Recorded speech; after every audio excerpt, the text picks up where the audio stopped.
Good morning, Michael. Good morning, sir. Good morning, Mrs. Smear. Yes, well, we'll dispense with the good mornings if you don't mind. I haven't got time for good mornings. As you wish. Now, you wanted to discuss something with me. I think you know why I'm here. I don't think I do. Tell him. Tell me what? Tell him what you told your mother last night.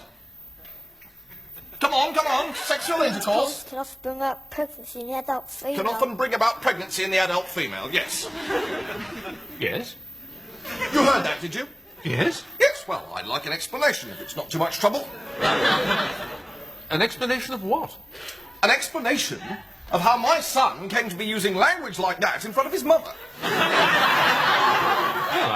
I assume it's something that Michael's been learning in his biology classes, is that right? Yes, sir. Yes, with Mr. Hent. Glad to see some of it's sinking in. Well, this is a turn-up and no mistake. What is? I didn't imagine you'd be quite so barefaced about it. About what? I came here today to make a complaint about my son being exposed to gutter language in the playground. I am frankly staggered to find that this is something he's actually been taught in a classroom. I mean, what is going on here? Well, we're trying to teach your son. Are you indeed? Trying to teach him what? How to embarrass his parents? How to smack himself with heroin? What? Mr. Smear, I can assure you we have no... Call yourself a school? Well, I don't actually call myself a school. Be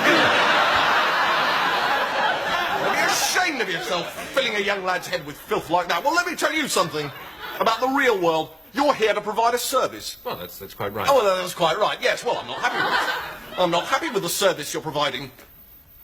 Would you rather that Michael didn't attend biology classes? Well, certainly I would, if those are the kind of lies I could expect to hear repeated at the dinner table. They're not lies, Mr. Smear. Oh, aren't they? Aren't they? What? Sexual intercourse can bring about pregnancy in the adult female? Well, that's quite true. Chew my arse. It's nothing more than a disgusting rumour put about by trendy young people in the 60s. Trendy young people in their 60s? In the 60s. That's when it all started, people like you. I can assure you, Mr. Smear, that sexual reproduction has been part of the biology syllabus for many years. I don't care about your blasted syllabus. What good is a blasted syllabus out there? Where? Out there.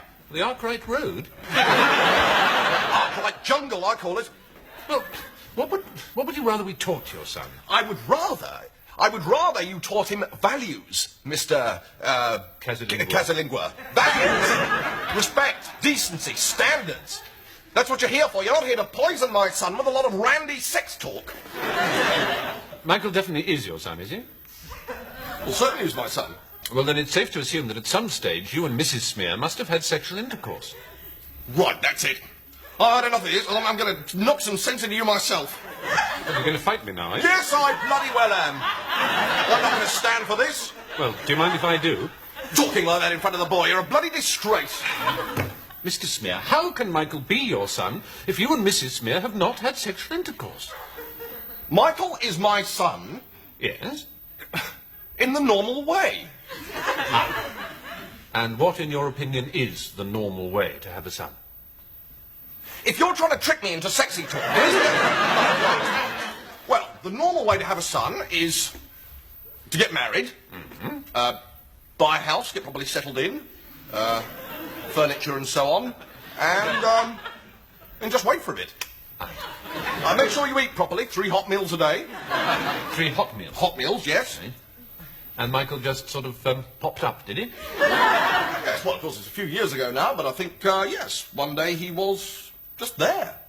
And at no stage did you or Mrs. Smear engage in any act of sexual intimacy? Yes, it's very hard for you to believe, isn't it? It's very hard for you to believe. There's still some of us who can bring a child into this world without recourse to cannabis and government handouts.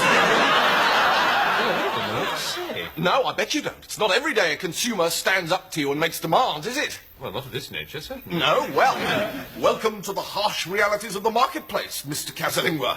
Right, okay, so what do you want me to do? Well, it's perfectly obvious, isn't it? Not to me. Well, I mean, if I go to Littlewoods and say that I'm not happy with a cardigan, for example, well, they'll change it for me, and gladly. You want me to change your son? Well, of course I do. Mine is soiled now. I'm afraid we don't have any spare sons. Typical, isn't it? Well, what have you got of equal value?